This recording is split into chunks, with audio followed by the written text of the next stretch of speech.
إلا الله وحده لا شريك له وأشهد أن سيدنا ونبينا ومولانا محمدا عبده ورسوله أما بعد فأعوذ بالله من الشيطان الرجيم بسم الله الرحمن الرحيم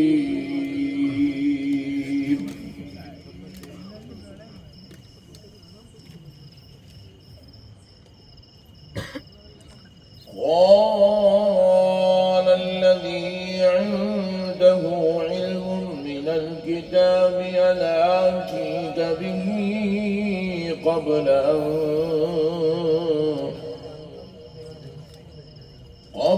أن يرتد إليك طرفك فلما رآه مستقرا عنده قال هذا من فضل ربي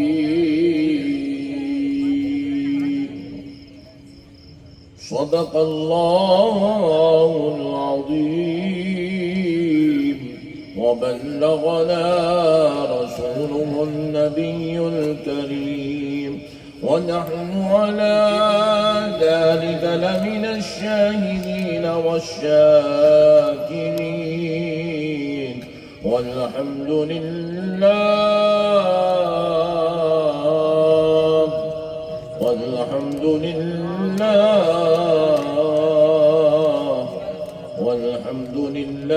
رب العالمين. سبحان اللہ سبحان اللہ سبحان اللہ. محترم سامعین اکرام، معزز بزرگ حضرات اور نوجوان ساتھیوں،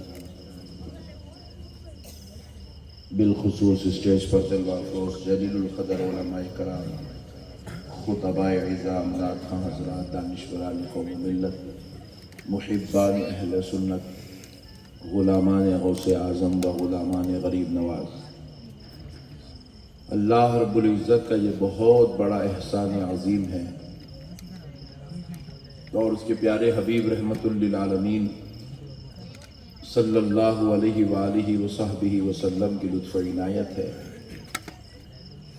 کہ آج جشن غوث الورا رضی اللہ تعالیٰ عنہ کی اس مبارک مجلس میں ہم سب کو حاضر ہونے کا موقع اور شرف نصیب ہوا ہے۔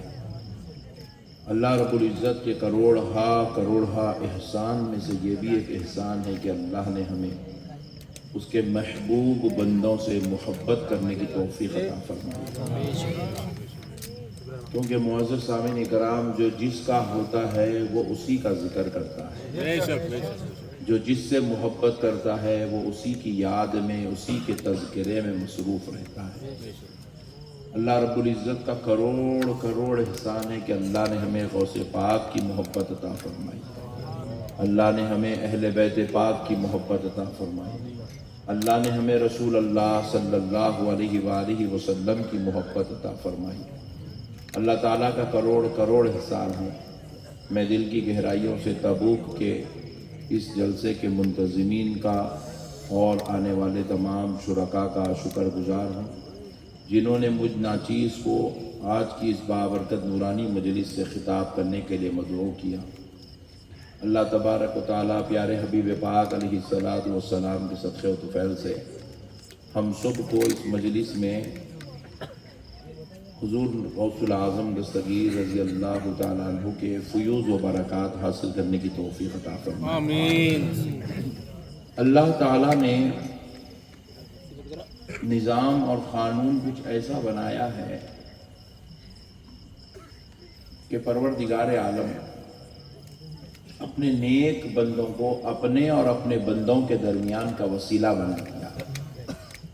یہ جو اولیاء اللہ ہیں یہ ہمارے اور ہمارے رب کے درمیان کا وسیلہ ہے، اور اللہ رب العزت نے ان بزرگوں کو، ان ولیوں کو ہم مسلسل 8 دن، ہم تو سرکار غوث پاک کی بارگاہ میں رہے 8 دن، پھر اس کے بعد 8 دن سے ہم مسلسل بصرہ، نجف، کربلا، اور پھر وہاں سے بغداد ایئرپورٹ، پھر بغداد ایئرپورٹ سے پھر حیدرآباد ایئرپورٹ تک کے جو ہمارا تقریباً بغداد ایئرپورٹ سے حیدرآباد ایئرپورٹ تک کا جو ہمارا تقریباً 27-28 گھنٹے کا جو سفر تھا، وہ بہت ہی زیادہ جو ہے سخت مراحل کا سفر تھا۔ اس میں انتہائی اتنی طبیعت تھکی ہوئی ہے، آپ یقین مانیے۔ اب یہ جو تقریر ہو رہی ہے، جو گفتگو ہو رہی ہے، میں خود تعجب میں ہوں یہ کیا ہو رہا ہے۔ تو انشاءاللہ بہرحال جو بھی انداز میں تھوڑی موٹی گفتگو 1/2 گھنٹہ 1 گھنٹہ آپ سے میں کروں میں، تو بولے آپ بیان ہی مت کرو، خالی آ کے بیٹھ کے چلے جاؤ، بولے پھر بھی میں بیان کر دے رہا ہوں۔ ایسی باتیں کر کر کے بلائے سو ہے، بہت بھیانک۔ اتفاق سے وہ فون اسپیکر پہ تھا تو ہمارے گھر میں سنے رہے نکو چلے جاؤ، کہیں بیچارہ کچھ تو بھی کر لیں گا، مر جائیں گا، ایسے باتیں۔ ہاں انٹے باتیں پبلک کی، اللہ رحم کرے ہماری پبلک کے اوپر۔ بہرحال آپ کے پاس آ گئے تو تھوڑی باتیں، چند ضروری باتیں آپ کے گوشے گزار کرتا ہوں تاکہ آپ کو اولیاء اللہ کی اہمیت معلوم ہو۔ اللہ رب العزت نے قرآن پاک میں سورہ فاتحہ رکھا، اور سورہ فاتحہ کو ہر مسلمان کے لیے نماز میں پڑھنے کا نظام بنا دیا۔ اور اب ہم نماز میں پڑھیں الحمدللہ رب العالمین الرحمن الرحیم مالک یوم الدین ایاک نعبد و ایاک نستعین۔ یہاں تک تمام تعریفیں اللہ رب العزت کے لیے، اسی کا ذکر ہے، اسی کی قدرت کا ذکر ہے، اس کی شان ہے، اس کی رفعت ہے۔ اب آگے بیان جو ہو رہا ہے وہ غور کرنے والی بات ہے۔ اب یہاں سے دعائیہ کلمات ہے، اہدنا الصراط المستقیم، اے اللہ ہم کو سیدھے راستے پر چلا۔ اب سیدھا راستہ کون ہے، کون سے راستے پر چلنا ہے؟ اللہ رب العزت ہر رکعت میں، ہر نماز میں اپنے بندے سے دعا کروایا ہے۔ صراط الذین انعمت علیہم، ان لوگوں کے راستے پر چلا جن پر تو نے انعام کیا ہے۔ ذرا زور سے سبحان اللہ۔ اب انعام یافتہ بندے کون ہیں؟ تبوک والے تھوڑی ہے۔ انعام یافتہ بندے کون ہیں بھائی؟ یہ جو راجستھان کے اندر جو پھر رہے ہیں یہ لوگ تھوڑی انعام یافتہ بندے ہیں۔ ارے انعام یافتہ بندے کون ہیں؟ اللہ جن کے لیے دعائیں کروا رہا ہے، صراط الذین انعمت علیہم، ہم دعا کریں اللہ ان لوگوں کے راستے پر چلا جن پر تو نے انعام کیا۔ تو ہم پوچھتے ہیں اللہ انعام یافتہ بندے کون ہیں؟ تو بندے کوئی پکڑ کے کوئی اپنے امیر صاحب کو انعام یافتہ نہ بنا دے، کوئی اپنے پیر صاحب کو انعام یافتہ نہ بنا دے، کوئی لیمبو والے بابا، کوئی جو ہے چھلے والے بابا کو کوئی انعام یافتہ نہ بنا دے، کوئی صرف امیروں کی دعوت کھانے والا، امیروں کے گھروں میں بیٹھنے والا، امیروں کے ساتھ رہنے والے کو انعام یافتہ نہ بنا دے۔ کیونکہ ہر مرید کو اپنا پیر اچھا لگتا ہے، ہر شاگرد کو اپنا استاد اچھا لگتا ہے، ہر بیٹے کو اپنا باپ اچھا لگتا ہے، ہر دیوانے کو اس کا سگا اچھا لگتا ہے۔ تو کوئی اپنے اپنے رشتہ داروں سگوں کو کوئی انعام یافتہ نہ بنا دے۔ اس لیے اللہ رب العزت نے خود قرآن پاک میں انعام یافتہ بندوں کی فہرست بیان کر دی ہے۔ اللہ رب العزت فرماتا ہے اولئک مع الذین انعم اللہ علیہم من النبیین والصدیقین والشہداء والصالحین۔ سبحان اللہ۔ اللہ رب العزت انعام یافتہ بندوں کی فہرست خود بیان کر رہا ہے۔ انعام یافتہ بندے کون ہیں؟ نبیین انعام یافتہ ہے، صدیقین انعام یافتہ ہے، شہداء انعام یافتہ ہے، صالحین انعام یافتہ ہے۔ اب نبیین وہ ہیں جو ہمارے آقا کریم علیہ السلام کے ساتھ ان سے پہلے تشریف لائے تھے۔ صدیقین وہ ہیں جو حضور کی صحبت اور حضور کی تعلیمات جن کو نصیب ہو گئی تھی. شہداء وہ ہیں جن کو اسلام کے لیے، اللہ کے لیے، دین کے لیے، رسول کے لیے اپنی جانوں کو قربان کرنے کا شرف نصیب ہوا.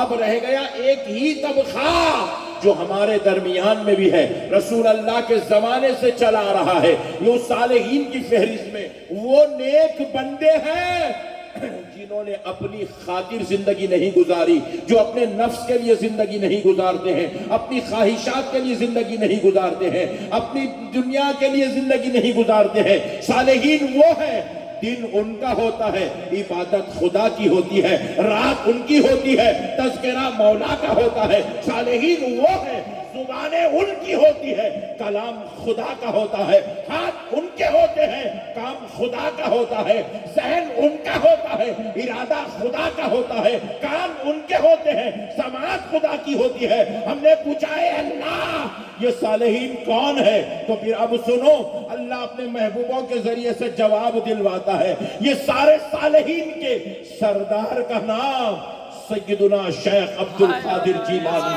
محبوب سبحانی، قطب ربانی، پیر لاسانی، سرکار غوث العظم دستگیر ہے. میرے پیارے دوستوں، یہی وہ غوث اعظم ہیں جن کو صالحین کا امیر ہونے کا، صالحین کا پیر ہونے کا، پیران پیر ہونے کا، روشن ضمیر ہونے کا، قطب ربانی ہونے کا، محبوب سبحانی ہونے کا اللہ نے شرف عطا فرمایا ہے. اسی لیے کسی صالحین کے سردار کو پیران پیر کہا جاتا ہے، صالحین کے امام کو محبوب الہی کہا جاتا ہے، اور صالحین کے تمام سلطان کو خواجہ معین الدین چشتی غریب نواز.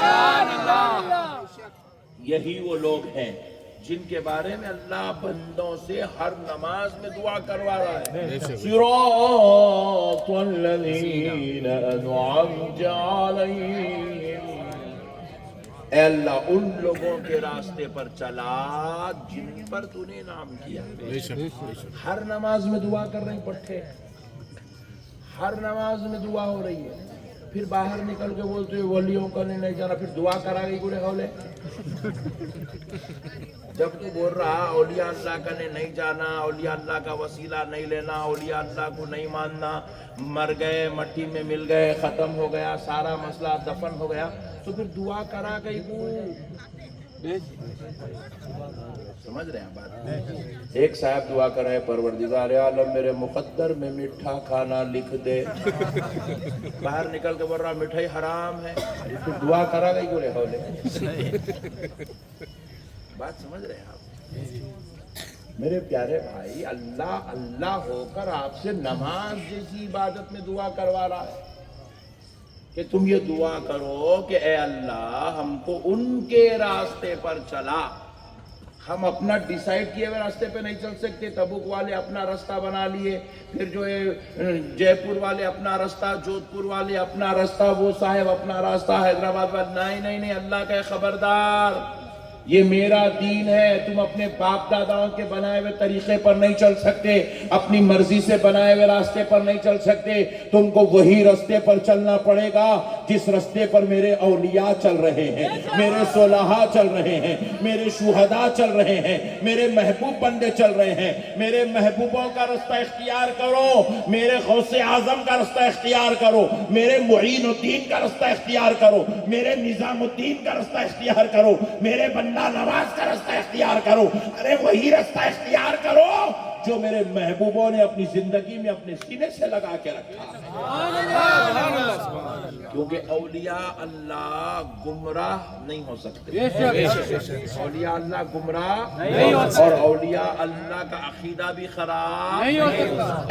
اسی لیے اللہ نے کہا اب اگر تم کو نجات پانا ہے تو تم یہ مت کرو کہ کون سے پیر کے پیچھے چلنا ہے، کون سے مرشد کے پیچھے چلنا ہے، کون سے امیر کے پیچھے چلنا ہے، کون سی جماعت کے پیچھے چلنا ہے، کون سی تحریک کے پیچھے چلنا ہے. تمہیں نہ کسی تحریکوں کو دیکھنا ہے، نہ کسی امیروں کو دیکھنا ہے، نہ کسی شیخوں کو دیکھنا ہے، نہ کسی پیروں کو دیکھنا ہے. تمہیں تو غوث اعظم کا دامن پکڑ کے چلنا ہے، تمہیں تو غریب نواز کا دامن پکڑ کے چلنا ہے، تمہیں تو اولیاء اللہ کا دامن پکڑ کے چلنا ہے. کیونکہ یہ اولیاء اللہ ہمارے اور خدا کے درمیان کا وسیلہ بنے ہوئے ہیں، اور ان کو وسیلہ کسی پیر یا مرید نے نہیں بنایا، ان کو وسیلہ رب ذوالجلال نے بنایا ہے، ان کو وسیلہ آمنہ کے لال نے بنایا ہے، یہ اللہ کا بنایا ہوا وسیلہ ہے۔ ان کے ساتھ چلو گے تو نجات پا جاؤ گے، ان کے ساتھ چلو گے تو ہدایت پا جاؤ گے۔ میرے پیارے بزرگوں اور دوستو، ذرا غور کیجئے گا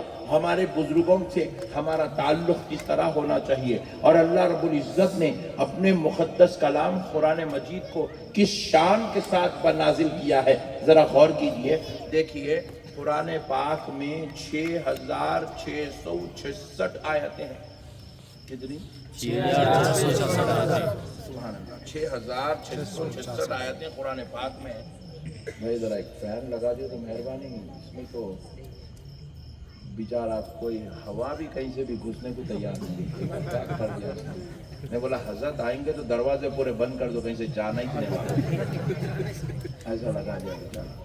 اللہ اس کو اچھا رکھے، بہت پردے لگا دیا،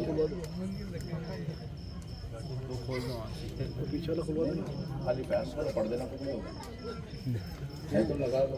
ہاں چلو سبحان اللہ، بیٹھ جاؤ بیٹھے، بابو کا فین لانے جا رہے ہیں۔ جی جی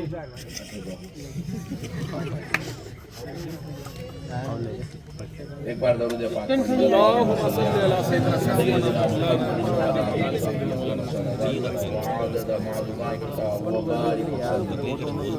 دیکھو پیارو، اللہ رب العزت نے مکمل قرآن شریف میں 6666 آیتوں کو نازل کیا۔ کتنی؟ 6666۔ اب 6666 آیتوں میں اللہ پاک نے 500 آیتیں ایسی نازل کی جس میں احکامات شریعہ کو بیان کیا ہے۔ کتنی آیتیں بولیے؟ 500، ذرا زور سے۔ 500 آیتیں ایسی ہے جس میں احکام شریعت بیان ہے۔ 500 آیتوں میں 500 آیتوں میں احکام شریعت بیان ہوئی۔ باقی کی تمام آیات 6000 سے زائد آیات۔ اب جب 500 آیتوں میں شریعت کا احکام، فرائض، واجبات بیان ہو چکے ہیں، تو پھر اب باقی آیتوں میں کیا ہے جن کی تعداد 6000 سے زائد ہے۔ اب آپ قرآن پاک کا مطالعہ کریں گے تو آپ کو پتا چلے گا ان میں تقریباً آیات ایسی ہیں، ہزاروں کی تعداد میں آیات ایسی ہیں جس میں اللہ نے اپنے محبوبوں کا تذکرہ فرمایا۔ سبحان اللہ۔ کہیں حضرت یعقوب کا ذکر ہو رہا ہے، کہیں حضرت داؤد کا ذکر ہو رہا ہے، کہیں حضرت ابراہیم کا ذکر ہو رہا ہے، کہیں حضرت آدم کا ذکر ہو رہا ہے، کئی پیارے پیارے مصطفیٰ کا ذکر ہو رہا ہے، سبحان اللہ، کئی حضور کے صحابہ کا ذکر ہو رہا ہے، کئی حضور کی اہل بیت کا ذکر ہو رہا ہے، سبحان اللہ۔ پھر اس کے بعد وہ جو امتیں تباہ ہوئی، برباد ہوئی اللہ کے محبوبوں کی نافرمانی کر کے، تو ان کی تباہی کا ذکر کر کے بھی اللہ اپنے محبوبوں کی شان بیان کر رہا ہے کہ ان پہ بھی عذاب آیا ہے، تو ان پر عذاب اس وجہ سے نہیں آیا کہ یہ کچھ اور کرتے تھے، اس لیے آیا کہ یہ میرے محبوب کی دی ہوئی تعلیمات پہ عمل نہیں کرتے تھے، محبوب کے بتائے ہوئے طریقے کو نہیں اپناتے تھے، اس لیے ان پہ اللہ کا عذاب آیا۔ ان کے عذاب کا بھی تذکرہ ہے تو اس میں بھی محبوبوں کی شان بتائی جا رہی ہے۔ سبحان اللہ۔ اب ذرا آپ غور کریں، پھر اس کے بعد اب جب انبیاء کا ذکر، شہداء کا ذکر، اہل بیت پاک کا ذکر، صحابہ کا ذکر ہو گیا، تو پھر اب جو آیتیں بچی ہوئی اب کیا ہے؟ فرمایا ایک دو نہیں، سینکڑوں، ایک دو نہیں کہہ رہا ہوں میں آپ کو، سینکڑوں آیتیں ایسی ہیں قرآن پاک کے اندر جن میں اللہ نے اپنے ولیوں کا ذکر فرمایا۔ سینکڑوں آیتیں۔ ہمارے پاس اہل سنت والجماعت میں ایک آیت بڑی مشہور ہے اولیاء اللہ کے تعلق سے، جس کو مقررین اکرام بھی پڑھتے ہیں، مسجدوں میں بھی اس کو لکھا گیا، بارگاہوں میں بھی اس کو لکھا گیا، فاتحہ میں بھی اس کو پڑھا جاتا ہے۔ تو سنیوں کو یہ غلط فہمی ہو گئی کہ پوری قرآن میں ولیوں کے تعلق سے ایک ہی آیت ہے، الا ان اولیاء اللہ لا خوف علیہم ولا هم يحزنون۔ ہم یہ غلط فہمی میں ہے کہ قرآن میں شاید یہ کیا ہے، نہیں نہیں نہیں نہیں، اللہ کی قسم یہ الگ بات ہے، اس شان میں اللہ کے محبوبوں کی خصوصی شان کو بیان کیا گیا۔ لیکن ورنہ ایک ہی آیت نہیں ہے، اللہ کے محبوبوں کے تذکرے پر سینکڑوں آیتیں قرآن پاک کے اندر موجود ہیں، سینکڑوں آیتیں موجود ہیں۔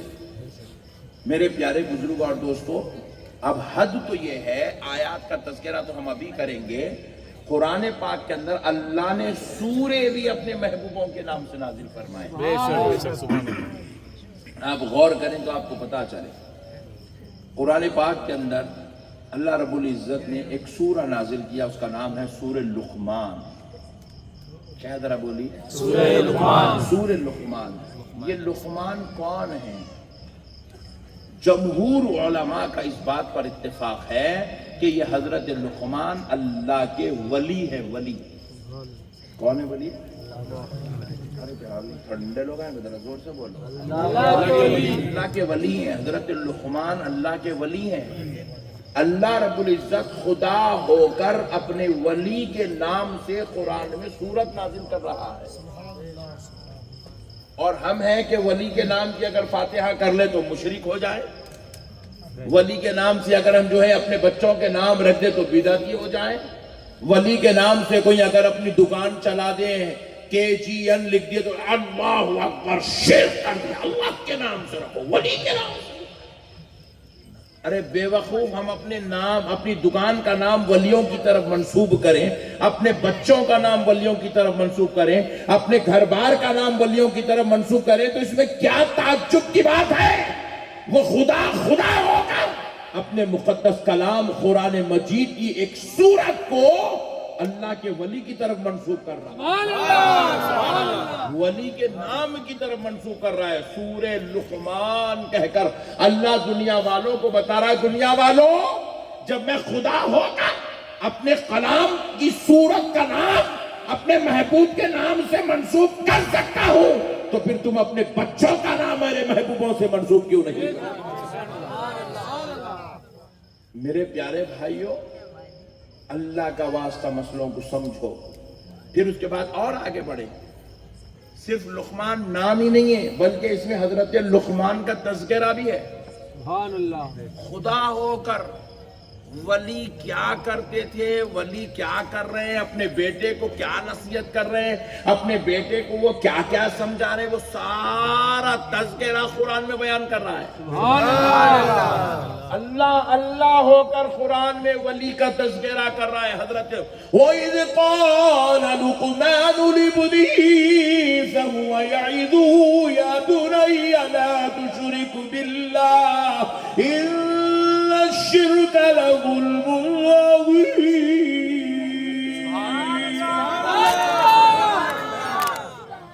حضرت سلیمان، حضرت لقمان اپنے بیٹے کو کیا نصیحت کر رہے ہیں؟ کس طرح بت پرستی سے اپنے بیٹے کو روک رہے ہیں، کس طرح اپنے بیٹے کو ایک خدا کے علاوہ دوسرا خدا نہیں بنانے کی تعلیم دے رہے ہیں، کس طرح اپنے بیٹے کو پتھروں، جانوروں اور دیگر لوگوں کو خدا بنانے سے روکنے کی بات کر رہے ہیں۔ اللہ کو اپنے محبوب کی وعدہ اتنی پسند آئی، اللہ اپنے اس ولی کی ان نصیحتوں کا تذکرہ اپنے قرآن پاک میں فرما رہا ہے۔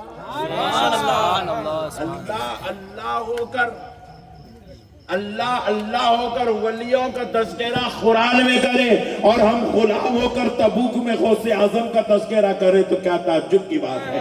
ہم غلام ہو کر غریب نواز کے اس ملک میں، غریب نواز کے شہر میں، غریب نواز کی ریاست میں رہ کر اگر غریب نواز کا تذکرہ کرے تو کیا تعجب کی بات ہے۔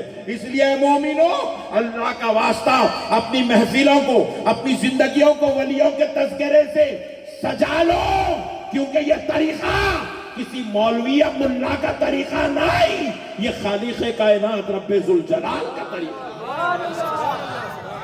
یہ اللہ رب العزت کا طریقہ ہے۔ پھر اس کے بعد اب آپ دیکھیے، انبیاء کرام میں صرف مرد حضرات کو ہی نبی بنایا گیا۔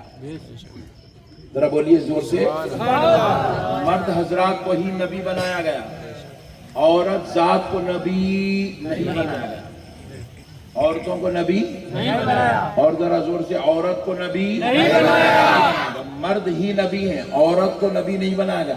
مگر جب بات ولایت کی آئی تو اللہ نے محبوبوں مرد حضرات کو بھی اللہ نے ولایت عطا کی اور خواتین کو بھی اللہ نے ولایت عطا فرمائی، خواتین کو بھی ولایت عطا کی ہے۔ تو اسی طریقے سے اب ذرا غور کیجئے گا کہ اب اللہ رب العزت نے جہاں پر حضرت لقمان کا ذکر قرآن پاک میں کیا، ان کے نام سے سورت نازل کی، تو اللہ نے اپنی ایک محبوب ولیہ کے نام سے بھی قرآن میں سورت نازل فرمائی ہے۔ حضرت عیسیٰ علیہ السلام پیغمبر تھے مگر آپ کی ماں جان پیغمبر نہیں تھی۔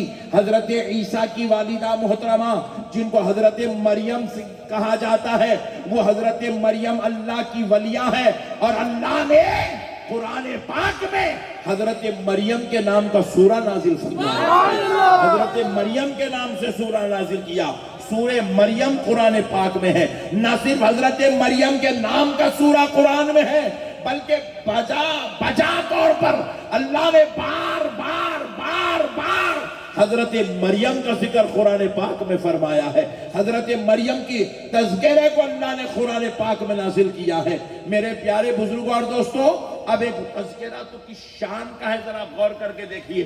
تذکرہ بھی ہے، ولی کا مقام بھی ہے، ولی کی عظمت بھی بیان کی جا رہی ہے۔ حضرت سلیمان علیہ السلام حضرت مریم کے خالو جان تھے، حضرت زکریا علیہ السلام حضرت مریم کے خالو جان تھے۔ حضرت زکریا کو کسی کام سے اللہ کے حکم سے کسی علاقے کی طرف جانے کا حکم ہوا تو آپ تشریف لے گئے۔ حضرت مریم کیونکہ حضرت زکریا کی کفالت میں تھی، حضرت زکریا ان کا مکمل خیال کرتے تھے، ان کے رہن سہن کا، ان کے کھانے پینے کا، ان کے تمام معاملات کی ذمہ داری حضرت زکریا کو دی گئی تھی۔ حضرت زکریا علیہ السلام اللہ اکبر اپنی اس پیاری بھانجی کا، اپنی اس بچی کا، بیٹی کا جو ہے خیال کرتے ہیں، اور آپ حضرت مریم بیت المقدس کے قبلے کی طرف ایک حجرہ تھا، اس حجرے میں حضرت مریم رہا کرتی تھی۔ معزز سامعین کرام، حضرت زکریا وہاں لا کر روزانہ ان کو کھانا دیا کرتے تھے، مگر اب حضرت زکریا اللہ کے حکم سے تشریف لے گئے ہیں اور 2 دن گزر گئے بلکہ اس سے زائد دن گزر گئے۔ حضرت زکریا ادھر بے چین ہے کہ میری بچی بھوکی ہوگی، اسے کھانا دینا ہے، اور میں ادھر کام میں مصروف ہوں، میری بچی بھوکی ہوگی، یہ فکر آپ کو ستا رہی ہے۔ آپ اس کی فکر میں جلد سے جلد وہ کام کو نپٹا کر جب آپ واپس تشریف لائے، دوڑے چلے آ رہے ہیں اس خیال سے کہ شاید میری بچی بھوکی ہے، میری بچی بھوکی ہے، میری بچی پریشان ہو گئی ہوگی، کیونکہ حضرت مریم کے حجرے میں سوائے حضرت زکریا کے کسی اور کو جانے کی اجازت نہیں تھی۔ اللہ نے ان کے لیے پردے کا خصوصی اہتمام کیا تھا، اور حضرت مریم رضی اللہ تعالی عنہا جب اس حجرے پاک میں ہیں تو آپ ذرا غور کیجئے گا، جب حضرت زکریا آئے اور حجرے اقدس میں تشریف لے گئے تو کیا دیکھتے ہیں، وہاں پر بہترین لذیذ میوے رکھے ہوئے ہیں، خوشبودار نعمت رکھی ہوئی ہے، اور تر و تازہ میوے رکھے ہوئے ہیں، انتہائی خوبصورت میوے رکھے ہوئے ہیں۔ حضرت زکریا نے حضرت مریم سے پوچھا کہ اے مریم، یہ کہاں سے آئے ہیں، یہ کہاں سے آئے ہیں؟ حضرت مریم نے جو جواب دیا، اللہ رب العزت نے اس جواب کو، حضرت زکریا کے سوال کو، حضرت مریم کے جواب کو اللہ نے قرآن پاک میں درج کیا۔ قال یا مریم ان لکی هذا، حضرت زکریا نے پوچھا ہے مریم، یہ لذیذ ترین نعمت، یہ غذا، یہ میوے کہاں سے آئے، یہ کہاں سے آئے؟ حضرت مریم نے جواب دیا، سنیے، قالت هو من عند اللہ،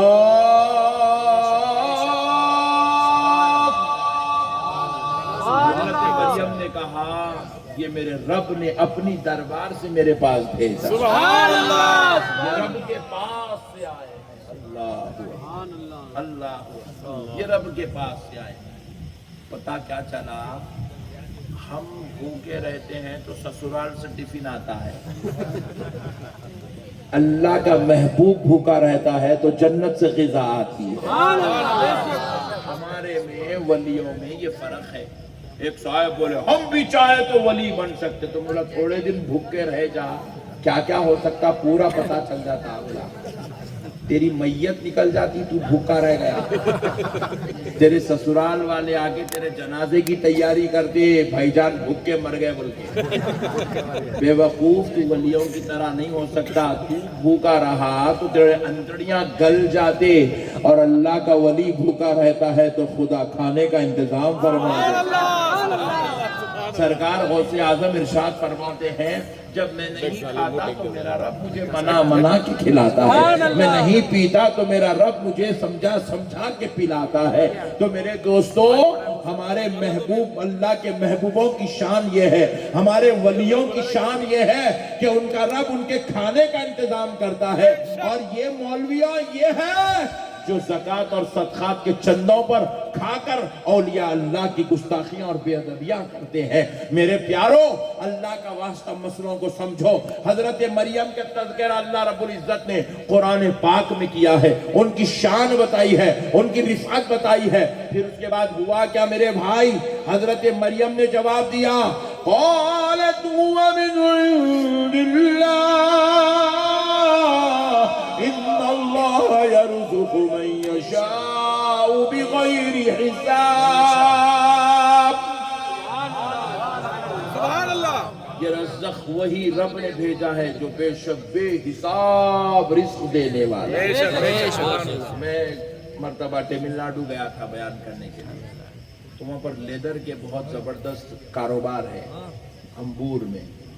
تو میں جو ہے ایک دکان میں داخل ہونا ہوا سامان لینے کے لیے، تو وہ دکان کے اوپر آئینے پہ لکھا ہوا تھا ان اللہ یرزق من یشاء بغیر حساب۔ تو میں بولا پکا مسلمان دکھ رہا ہے، نہیں بلکہ اندر گیا، اندر جا کے پورا جو چیز خریدنے کی میں کوشش کر رہا تھا تو اس کو پسند کیا۔ جب اس کا ریٹ لگایا میں بولا ماشاءاللہ میاں آیت تو زبردست لکھے، بہت زبردست ماشاءاللہ۔ معلوم ہے یہ الفاظ کس کے ہیں؟ کیونکہ انہیں بازو والا تھا، قرآن کے ہے۔ بولا قرآن کے ہے رے بڑے بھائی، قرآن کے ہے، مگر یہ قرآن میں تو اللہ نے نازل کیا، مگر یہ الفاظ ہیں کس کے؟ میں معلوم۔ بولا یہ اللہ کے ولیاء کے الفاظ ہیں۔ سبحان اللہ۔ اللہ کو یہ الفاظ اتنے پسند آئے، اللہ نے اپنی ولیاء کے الفاظ کو ان کے زمانے سے اٹھا کے رکھا، جب اپنا محبوب آیا تو اس پر یہ الفاظ کو نازل فرما دیا۔ اللہ نے نازل کیا اس لیے قرآن ہو گیا، ورنہ یہ الفاظ ہیں کس کے؟ ان اللہ، بے شک اللہ۔ اللہ تو خود نہیں کہہ رہا نا بے شک اللہ، بلکہ اللہ تعالیٰ کے بارے میں کسی نے کہا ہے کہ بے شک اللہ یرزق من یشاء بغیر حساب، وہ بے حساب رزق دیتا ہے۔ کون کہہ رہا ہے یہ الفاظ؟ تو میں بولا سن میاں، تو ولیوں کو نہیں مانتا، مگر یہ الفاظ اولیاء اللہ کی ولیاء کی کہے ہوئے الفاظ ہیں۔ تو اس کو پورا قصہ سنا۔ میں بولا ایک کام کر، ولیوں کو مانتا تو رہن دے، نہیں مانتا تو نکال دے۔ بولا میرے پیارے بھائیوں، اللہ رب العزت کا ماحول، قدرت کا نظام کچھ ایسا ہے، اللہ رب العزت نے کہیں پر بھی اپنے بندوں کو، اپنے ولیوں کو بھولنے نہیں دیا، بھولنے ہی نہیں دیا۔ تذکرے پہ تذکرہ، کچھ دیر کے بعد پھر تذکرہ، کچھ دیر کے بعد پھر تذکرہ، کچھ دیر کے بعد پھر تذکرہ کر کے بار بار قرآن کے پڑھنے والوں کو اپنے ولیوں سے جوڑتا چلا گیا۔ کیوں جوڑتا گیا آپ ذرا غور کر کے دیکھیے۔ کیونکہ شیطان جو ہے نا، یہ وعدہ کر کے اللہ سے کہ اللہ میں تیرے بندوں کو بھٹکاؤں گا، میں تیرے بندوں کو بہکاؤں گا، میں تیرے بندوں کو گمراہ کروں گا، میں تیرے بندوں کو دین سے دور کروں گا، میں تیرے بندوں میں دین باقی رہنے نہیں دوں گا۔ دیکھیے نا ابھی کیا بات ہے، دیکھیے آپ یہاں جتنے لوگ بیٹھے ہیں، آپ برا مت مانیے گا، کیونکہ ہم باہر والوں کے بارے میں بعد میں بات کریں گے، آئیسو والوں کے بارے میں پہلے بات کریں گے۔ ہم میں کئی ایسے لوگ ہیں جو شراب کے بغیر زندہ رہنا ناممکن ہے، ہم میں کئی ایسے لوگ ہیں جو سود کا کاروبار بھی کر رہے ہیں، ہم میں کئی ایسے لوگ ہیں جو دھوکے باز مکار فریبی ہیں، کسی کا مال لے کے ڈبا دیے، جا کے جو ہے اس کو بولے بھائی ایک 10,000 روپے دے، بڑے بھائی 10,000 روپے دے، بلکہ ایکٹنگاں کر کے نئے نئے ناٹکاں کر کے نخرے کر کے روکے دھوکے پیٹ میں منڈی ڈال کے 10,000 روپے نکال لیے، 1 مہینے میں دے تو بولے 1 سال ہوگا مکار بٹے باز اب تک دیا ہی نہیں پڑا۔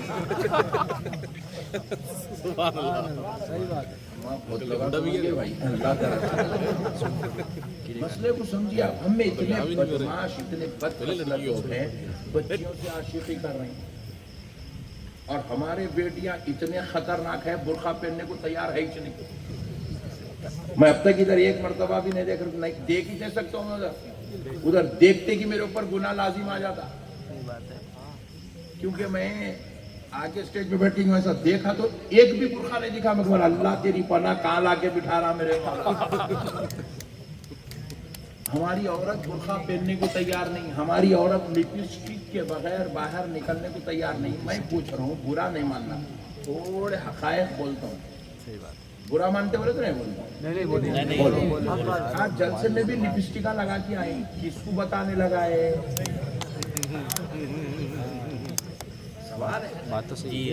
کس کو بتانے لگا ہے جی اماں؟ بارڈر لگا کے وہ کر کے یہ کر کے بالکل ٹیپ ٹاپ بہترین ڈریس پہن کے آئے، کس کو بتانا چاہ رہے ہیں؟ خیر مرد اگر عورت کو دیکھا دیکھے ماں انٹی زبردست، انٹی بھی گئی دوزخ میں،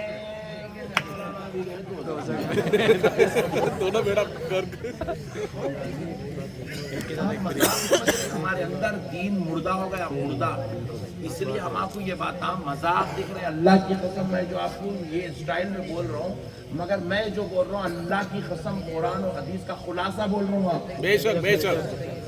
کس کے لیے؟ اچھا انہوں آئے نا، بری بات نہیں ہے، برے تم ہیں۔ آپ پوچھو کیوں؟ یہاں بیٹھنے میں جتنی عورتیں ہیں یہ کسی کی بہن ہے، کسی کی ماں ہے، کسی کی بیوی ہے، کسی کی بیٹی ہے۔ تمہاری غیرت اتنی مر گئی کہ تم اپنی عورت کو برقع تک نہیں پہنا سکتے۔ تمہارا ایمان اتنا مر گیا کہ تم اپنی بیٹی کو، اپنی بہن کو، اپنی ماں کو سیدہ فاطمۃ الزہرا کے نقش قدم پہ نہیں چلا سکتے۔ تمہارا ایمان، تمہاری غیرت، تمہارا دین اتنا مر گیا کہ تم قرآن کی تعلیم کے مطابق اپنی عورتوں کو جو ہے گھر سے باہر جانے کا حکم نہیں دے سکتے۔ کیا ہو رہا ہے مسلمان؟ کیا چل رہے ہیں حالات مسلمان کے؟ پھر اس کے بعد مسلمان جو ہے بڑے گالیاں دینے میں مشہور ہے، وہ فلاں حکومت کو گالی، فلاں لیڈر کو گالی، فلاں قانون کو گالی۔ کہے کا مٹھی کی حکومت قانون لگائے بے وقوف، ہم خود سب سے بڑے خطرناک لوگ ہیں۔ ہمارے اندر خود نہ اسلام کی کوئی حقانیت کی بات ہے، نہ دین کا کوئی جذبہ ہے، نہ اللہ سے کوئی محبت ہے، نہ رسول اللہ کی تعلیمات سے ہم کو کوئی محبت ہے۔ ہم خود شیطان سے بڑے شیطان بنے ہوئے، اس کے دوست بنے ہوئے، اس کے یار بنے ہوئے۔ ہم کون بتایا میرے بھائی؟ بتاؤ۔ حضرت مریم رضی اللہ تعالی عنہا کا تذکرہ تم سن رہے ہو، یہ وہ مریم ہے، کائنات کا کوئی مرد ان کو دیکھا تک نہیں، جب تک کہ حضرت عیسیٰ ان سے تولد نہیں ہوئے۔ سیدہ فاطمۃ الزہرا کے ہم جو ہے ماننے والے، ان کی اولاد کی فاتحہ کرنے والے، سیدہ فاطمۃ الزہرا کے ساتھ جنت میں رہنے والے، وہ حضرت فاطمۃ الزہرا جن کے ساتھ خواتین جنت میں رہیں گی، وہ سیدہ فاطمہ نصیحت فرماتی ہیں کہ میرا جنازہ رات کے اندھیرے میں اٹھانا، تاکہ اندھیرے میں اٹھنے کی وجہ سے کسی خیر مرد کی نظر میرے جنازے پہ نہ پڑے۔ بے شک۔ جو اپنے جنازوں کا اتنا اہتمام کرتے تھے، اتنا جو ہے جنازوں میں پردے کا اتنا اہتمام کرتے تھے، آج ہم رات کے دن کے اجالوں میں، رات کی روشنی میں بھی ہماری جسموں کی حفاظت نہیں کر سک رہے۔ پھر کس بات کے مسلمان ہیں ہم؟ کون سی مسلمانیت ہے ہمارے اندر؟ کہاں دین باقی رہ گیا ہمارے اندر؟ تو بتلانا یہ چاہ رہا ہوں، یہ جو شیطان ہے یہ پورا ہم کو خالی نام کا مسلمان رکھا ہوا ہے، نام ہے خالی عبد الجبار، عبد البشیر، عبداللہ، غلام مصطفیٰ، غوث پاشا، خواجہ میاں، خالی نام رہ گیا۔ دین کی حقانیت ہمارے اندر سے ختم ہو گئی، مکمل ختم ہو گئی دین کی حقانیت۔ اب دیکھو سیتافل کا سیزن چل رہا ہے، سیتافل کے اوپر کا ایک چھلکا ہوتا ہے، چھوٹے چھوٹے چھلکے ہوتے ہیں، وہ چھلکے کو آپ ایسے توڑتے ہیں، اس کے اندر کا مغز کھا لیتے ہیں، پھر اس کا وہ چھلکا پھینک دیتے ہیں، وہ کسی کام کے لائق نہیں رہتا، وہ کھانے کے لائق نہیں رہتا، وہ چھلکا اب ہم لوگ ہیں، مغز ہمارے اندر سے ختم ہو گیا، اصل دین ختم ہو گیا۔ جینے والا پہلے اس لیے جیتا تھا تاکہ اللہ راضی ہو جائے، جینے والا اس لیے جیتا تھا تاکہ میں میرے مصطفیٰ جان رحمت کی شریعت کا فالوور بن کر، پابند بن کر، حضور کو اپنا آئیڈیل بنا کر زندگی گزاروں۔ وہ ساری چیزیں ختم ہو گئی۔ اب کیا ہو گیا؟ پیسے لانا، گھر میں ڈالنا، دبا کے مسالے کے زبردست ڈشاں بنانا، کھانا، دعوت اٹینڈ کرنا، خاندان والوں کو دیکھنا، ہائے ہلو کرنا، اس کو دیکھ کے جلنا، اس کو دیکھ کے حسد کرنا، اس کو پیچھے چھوڑنا، وہاں آگے بڑھنا، بس اسی میں لگے ہو، بلڈنگ بنانا، گھر بنانا، وہ کرنا، یہ کرنا، اسی میں لگے ہوئے۔ اور بعض تو اتنے خطرناک ہے، ان کو یہ میٹر سے بھی کوئی تعلق نہیں ہے، اس کو گھر میں پہلے 3 ٹائم کھانے کو مل گیا، بعد میں گٹکا، سگریٹ، بیڑی مل گئی، خلاص قصہ ختم، دنیا جان دو گھڑے میں، اپنے کو کیا کرنے کا۔ یہ حال ہے مسلمان کا۔ اب ایسی مسلمان قوم چاہ رہی ہے کہ ہمارے اوپر اللہ کی مدد آنا، ہو ماشاءاللہ۔ کون سی صورت دیکھ کے مدد بھیجنا بھائی؟ صحیح ہے، کوئی ایک صورت تو بتاؤ نا بھائی، جس کی وجہ سے مدد آئے، ایک صورت بتاؤ۔ چلو ہم پورے نمازی ہیں، اللہ ہم نمازی ہیں، مدد بھیج دے۔ ہم یہ بھی نہیں کہہ سکتے کہ اللہ ہم پورے کے پورے مالدار حاجی ہیں، ہم پہ مدد بھیج دے۔ ہم یہ بھی نہیں کہہ سکتے کہ اللہ ہم زکوٰۃ کے ادا کرنے والے ہیں، تو نے ہم کو صاحب نصاب بنایا، اے اللہ ہم نے تیری بندگی کا حق ادا کیا، مدد بھیج دے۔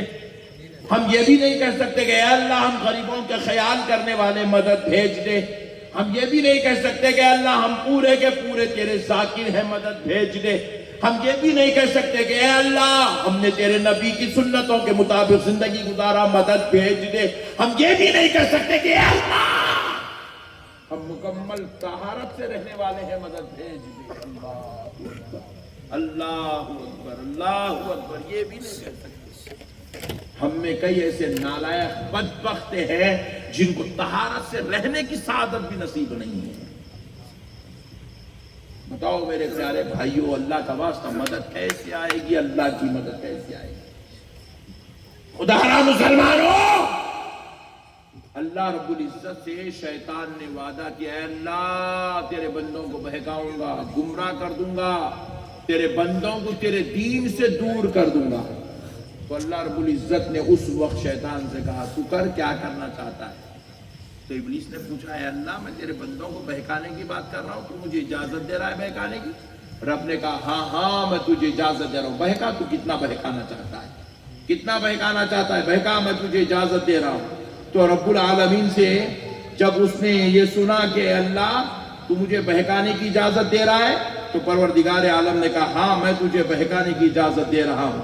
تو پھر اس نے کہا، آخر مولا یہ بہکانے کی اجازت تو کس شرط پہ دے رہا ہے، کس بات پہ دے رہا ہے؟ تو پروردگار عالم نے کہا، جب تو بہکانے کی قوت رکھ سکتا ہے تو کیا ہم ایسے بندوں کو نہیں پیدا کر سکتے جو میرے بندوں کو بچانے کی قوت رکھ سکتے ہیں؟ تو بہکاتا جا، میں ہر دور میں میرے محبوبوں کو بھیج کر گناہگاروں کو بچاتا چلا جاؤں، میرے محبوبوں کو بھیج کر میرے گناہگاروں کو بچاتا چلا جاؤں گا۔ جو میرے محبوبوں کے ساتھ دامن میں آئے گا، جو میرے محبوبوں کی بات سنے گا، میں اس کو تیرے شر سے بچاتا چلا جاؤں گا، تیرے فتنوں سے بچاتا چلا جاؤں گا، تیرے تمام شرارتوں سے بچاتا چلا جاؤں گا۔ میرے پیارے بزرگ اور دوستو، یہی تو بات ہے اللہ رب العزت نے ہمارے پیارے آقا صلی اللہ علیہ وسلم کے ذریعے سے ہمارے لیے یہ نام فرمایا ہے کہ اللہ رب العزت نے ہم کو بچانے کی تعلیم عطا فرمائی ہے۔ آپ ذرا غور کرتے چلے جائیں، اللہ رب العزت قرآن پاک میں ارشاد فرماتا ہے، اللہ رب العزت نے یہ پورے واقعے کو قرآن میں بیان کیا. میں قرآن شریف نکالا, میں پڑھ دیتا ہوں, آپ اس کو سن لیجئے, آپ کا ایمان تازہ ہو جائے گا. اللہ رب العزت نے جب ابلیس سے کہا تھا کہ تو میرے محبوب کو سجدہ کر, کون تھا وہ محبوب؟ وہ محبوب جس کو اللہ رب العزت نے پیدا کیا تھا, جن کو حضرت آدم کہا جاتا ہے. حضرت آدم کو سجدہ کر, تو شیطان نے کہا, کیا کہا ذرا غور کر کے دیکھیے, قرآن پاک ہے. شیطان نے کہا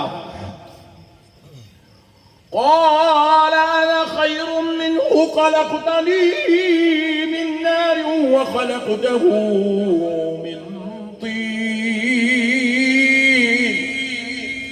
کہ اللہ میں ان کو سجدہ کیوں کروں, کیونکہ اللہ میں آگ کا بنا ہوا ہوں اور یہ مٹی کے بنے ہوئے ہیں. میں آگ والا اس مٹی والے کو ہرگز سجدہ نہیں کروں گا. اللہ رب العزت کی بارگاہ میں اکڑ گیا, غرور کرنے لگا, تکبر کرنے لگا. تو اللہ رب العزت نے کیا کیا؟ اس آیت سے پہلے یہ آیت مبارک ہے. اللہ رب العزت نے کیا کیا؟ اللہ رب العزت فرماتا الا ابلیس, پہلے سے سن لیجئے, فسجد الملائکۃ کلهم اجمعون الا ابلیس استکبروا وکان من الکافرین. سارے کے سارے فرشتے سجدے میں چلے گئے سوائے ابلیس کے. سارے کے سارے فرشتے سجدے میں چلے گئے سوائے ابلیس کے. استکبروا, وہ اکڑ گیا, غرور کرنے لگا, تکبر کرنے لگا. اور جیسے ہی وہ تکبر کیا, من الکافرین, کافر و ناشکروں میں سے ہو گیا, مردودوں میں سے ہو گیا, اللہ تعالیٰ کے جو ہے عذاب کے مستحق بندوں میں سے ہو گیا. اب اللہ رب العزت آگے ارشاد کرتا ہے اس کے اندر یہ غرور کیوں پیدا ہوا, اس نے سجدے سے انکار کیوں کیا, اس کے اندر یہ تکبر کیوں پیدا ہوا. تو وہ کہنے لگا, اللہ رب العزت بیان کرتا ہے, وہ کہنے لگا کہ میں آگ کا بنا ہوا ہوں اور یہ مٹی کے بنے ہوئے ہیں, میں ہرگز ان کو سجدہ نہیں کروں گا. میں آگ سے بننے والا, میں اس مٹی والے کو ہرگز سجدہ نہیں کروں گا. پھر اس کے بعد اللہ رب العزت آگے ارشاد فرماتا ہے قال فاخرج فإنك رجيم, نکل جا ہمارے دربار سے, ہم نے تجھے مردود کر دیا ہے. نکل جا, فاخرج, نکل ہمارے دربار سے. انک رجیم, بے شک ہم نے تجھ کو مردود کر دیا ہے. میرے پیارے بزرگوں اور دوستوں ذرا غور کیجئے گا, اللہ رب العزت نے کیوں مردود کیا شیطان کو؟ شراب پینے کی وجہ سے, زنا کرنے کی وجہ سے, چوری کرنے کی وجہ سے, بیوی بچوں کو ستانے کی وجہ سے؟ جواب ملا نہیں, اللہ کے محبوب کی بے ادبی کرنے کی وجہ سے, محبوب کے ساتھ گستاخی کرنے کی وجہ سے. کمپیر کیا, کہا کہ میں بہتر ہوں, وہ کمتر ہے, میں افضل ہوں, وہ اعلیٰ نہیں ہے, مجھ سے زیادہ فضیلت والے نہیں ہیں. جیسے ہی اس نے کمپیر کیا, اللہ رب العزت کو جلال آیا. رب نے کہا بدبخت نکل جا ہمارے دربار سے. حالانکہ حضرت آدم کی تخلیق اب ہو رہی ہے اور ابلیس آپ سے 6000 سال پہلے پیدا ہو چکا تھا.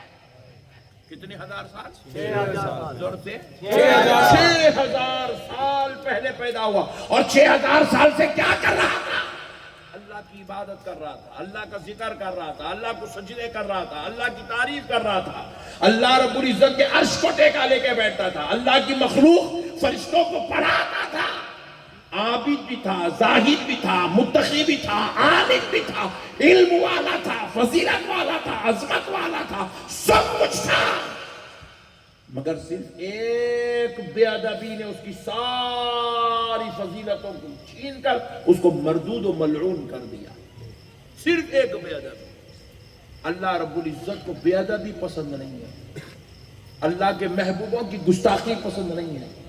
اسی لیے دیکھو, زنا کرنے والا واجب القتل نہیں ہے, چوری کرنے والا واجب القتل نہیں ہے شریعت میں, مگر رسول اللہ کی گستاخی کرنے والے کو شریعت مطہرہ نے اسلامی مملکت، اسلامی حکومت، اسلامی قوانین جہاں چلتے ہو وہاں اس کو واجب القتل قرار دیا گیا ہے۔ میرے پیارے بزرگ اور دوست ذرا غور کیجئے گا، ذرا غور کیجئے گا۔ اللہ کو بے ادبی پسند نہیں ہے، رسول اللہ کا گستاخ پسند نہیں ہے، اولیاء اللہ کا گستاخ اللہ کو پسند نہیں ہے۔ جو بھی گستاخی کرتا ہے وہ غارت ہو جاتا ہے۔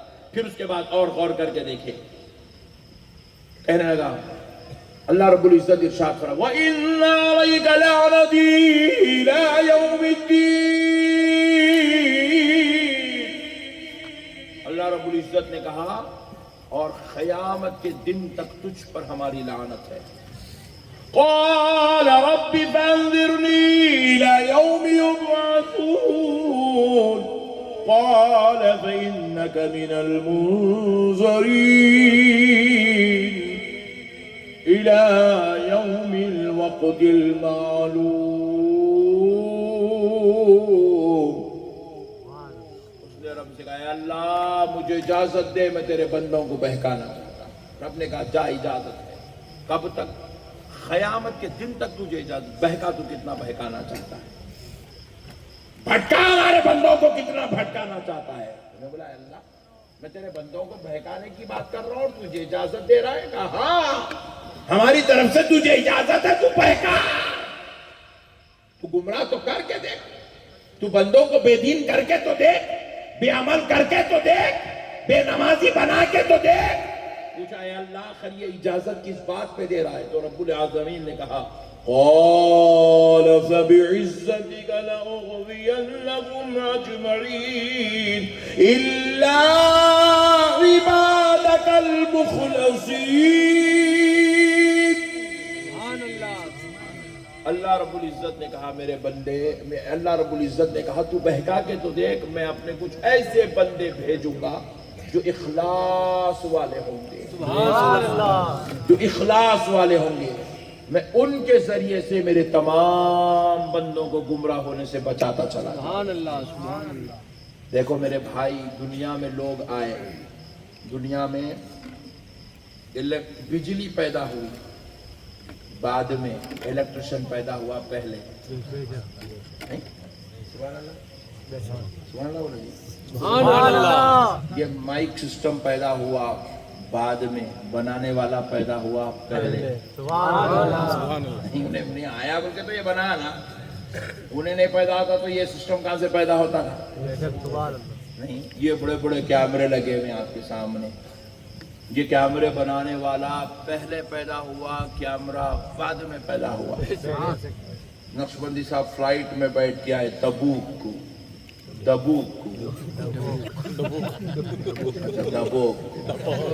کہاں سے آوازاں نکالنا رہے دبوک کو، تو یہ دبوک میں فلائٹ اتری، بعد میں ایئرپورٹ بنا پہلے، نہیں پھر وہ فلائٹ بنی، بعد میں انجینئر پیدا ہوا پہلے۔ شیطان نے کہا اے اللہ میں تیرے بندوں کو بہکاؤں گا، بہکنے والے آئے بعد میں، بچانے والے آئے پہلے۔ کہ میں بچانے والوں کو پیدا کرتا، قادری بعد میں آئے، عبد القادر پہلے تشریف لائے، چشتی بعد میں آئے، معین الدین پہلے تشریف لائے، نقشبندی بعد میں آئے، بہاؤالدین نقشبند پہلے تشریف لائے، سہروردی بعد میں آئے، شہاب الدین عمر سہروردی پہلے تشریف لائے۔ اللہ نے کہا میں بچانے والوں کو پیدا کروں گا، میں بچانے والوں کو پیدا کروں گا، تو کوشش تو کر، تو کیا کر سکتا ہے کر، تو دیکھتا جا، تیری شرارت ایک طرف، میرے محبوبوں کی آمد ایک طرف، میرے محبوبوں کا سلسلہ ایک طرف۔ تو اس سے پتا چل رہا ہے کہ اگر آپ صراط الذین انعمت علیہم کی اگر دعا کرتے ہیں تو صرف دعا کرنے سے کام نہیں چلے گا، انعام یافتوں کا انعام یافتہ بندوں کا دامن تھامنا پڑے گا، ان کی غلامی اختیار کرنا پڑے گا، ان کی مجلسوں میں بیٹھنا پڑے گا، ان کی تعلیمات سیکھنا پڑے گا، ان کے نقش قدم پہ چلنا پڑے گا۔ جب تم غوث اعظم کے نقش قدم پہ چلو گے تو شیطان کے شر سے محفوظ ہو جاؤ گے، غریب نواز کی تعلیمات پہ چلو گے تو شیطان کے فتنے سے بچ جاؤ گے، سرکار بہاؤالدین نقشبند کی تعلیمات پہ چلو گے تو تم شیطان کے مکر سے بچ جاؤ گے، سرکار شہاب الدین عمر سہروردی کے نقش قدم پہ چلو گے تو شیطان کی شرارتوں سے بچ جاؤ گے۔ خدا را مسلمانوں، اللہ والوں کا دامن تھام لو۔ اللہ والے جیسا کرتے ہیں، جیسا کرنے کو کہتے ہیں، جیسا کرنے کی تعلیم دیتے ہیں، ان کے نقش قدم پہ آ جاؤ۔ یہی وہ لوگ ہیں جو تمہارا دامن تھامتے ہیں تو تمہیں رب ذوالجلال سے ملا دیں گے۔ تکبیر، اللہ اکبر، نعرہ رسالت، یا رسول اللہ، نعرہ حیدری۔ ٹینشن بنا ہوا ہے جس کا تعارف بھی ہم نہیں کر سک رہے ہیں، جس کو پہچان نہیں سک رہے ہم کہ مسلمان ہے کہ غیر مسلم ہے۔ اب بتاؤ مسلمانوں، پھر اللہ نے اولیاء اللہ کو کیوں بھیجا؟ اولیاء اللہ کو دنیا میں بھیجنے کا مقصد کیا ہے؟ خالی ان کے نام کی فاتحہ کرنا، ان کے فوٹوਆਂ لگانا، ان کے نام نعرہ غوث یا غوث، اللہ کا شکر الحمدللہ خلاص ہوئی سنیت۔ اس کا مطلب ہے نعوذ باللہ، اس سے تو غوث پاک خوش نہیں ہوں گے اور ناراض ہو جائیں گے۔ نالائق لوگ خالی میرے نام پہ سہارا لے کے بیٹھے ہوئے، میری تعلیمات سے ان کو کوئی تعلق نہیں ہے۔ میرے پیارے بھائیوں، اللہ کا واسطہ تھوڑا غور کرو۔ آپ دنیا میں تشریف لائے ہیں، آپ کے آنے کا مقصد زنا کرنا، چوری کرنا، بد مزاجی کرنا، بد اخلاقی کرنا، برائیاں کرنا، نعوذ باللہ نعوذ باللہ نعوذ باللہ، یہ آپ کا مقصد نہیں ہے۔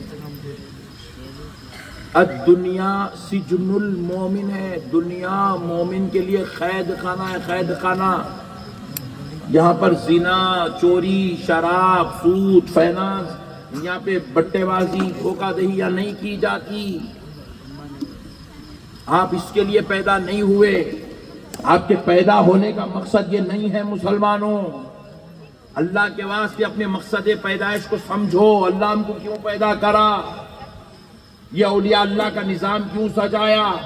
سرکار غریب نواز وہاں رہتے تھے عراق میں، وہاں سے وہ ایران سے عراق، عراق سے مدینہ، مدینے سے پھر اللہ نے ان کو اجمیر کیوں بھجوایا؟